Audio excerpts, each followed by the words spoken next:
জেনা করলে অবিবাহিত হলে শাস্তি হচ্ছে 100 বেত্রাঘাত।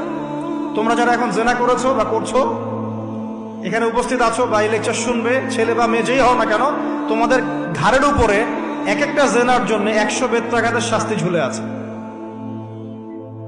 এই কথা তো কলিজের মধ্যে পৌঁছালো না। একবার জেনা করেছো, তোমার কাঁধের উপরে 100 বেত্রাঘাতের শাস্তি ঝুলে আছে এখনো, এবং 1 বছরের নির্বাসন তোমার জন্য ঝুলে আছে। সূরা নূরের 1 থেকে 4 নম্বর আয়াত পড়ে দেখবে। আর যারা বিবাহিত ব্যক্তি, যে দেবর ভাবি জেনা করেছেন, দুলাভাই শালি জেনা করেছেন, হ্যাঁ, এই প্রতিবেশীর স্ত্রীর সাথে জেনা করেছেন, অমুক কর্মকর্তার স্ত্রীর সাথে জেনা করেছেন, আপনারা পৃথিবীতে বেঁচে থাকার অধিকার হারিয়ে ফেলেছেন। কারণ একজন বিবাহিত ব্যক্তি যদি জেনা করে, তার একটা শাস্তি ইসলামে, সেটা হলো রজম। তাকে কোমর পর্যন্ত মাটিতে পুঁতে ফেলে পাথর নিক্ষেপ করে হত্যা করতে হবে, এটা ইসলামের বিধান।